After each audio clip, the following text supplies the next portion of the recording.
তো দেখুন আমরা এখানে একটা চুর ধরা হয়েছে শিলচর মেডিকেল থেকে বাইক চুরি করিয়া মালিকের বাড়ির সামনে দিয়ে বাইক নিয়ে যাওয়ার লাগছে। হঠাৎ করে মালিককে বুঝাইয়া বাইকটা ধরিয়ে আনা হয়েছে জুড়ে। তারপরে পুলিশ খবর দেওয়া হয়েছে, দিয়া এখন তাদের কিছু উত্তম মাধ্যম দিয়ে এখানে রাখা হয়েছে। আপনারা সবাই খেয়াল করিয়ে বাইক রাখবা, খুব বেশি কেয়ারফুল। এখন খুব বেশি বাইক চুরের বাড়ি লেগে শান্তিপুর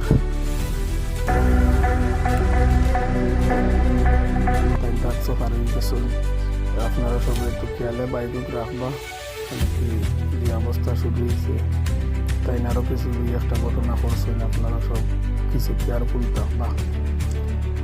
দেখুন শুরুর অবস্থা মুক্তিছে, ওই ড্রাগস লইয়া বেহাল অবস্থা দেখতে। বন্ধুরা ভিডিওটা দেখতে ভালো লাগলে অবশ্যই লাইক শেয়ার কমেন্ট ফলো বাকিদের দেখার সুযোগ করে দিবা। ধন্যবাদ।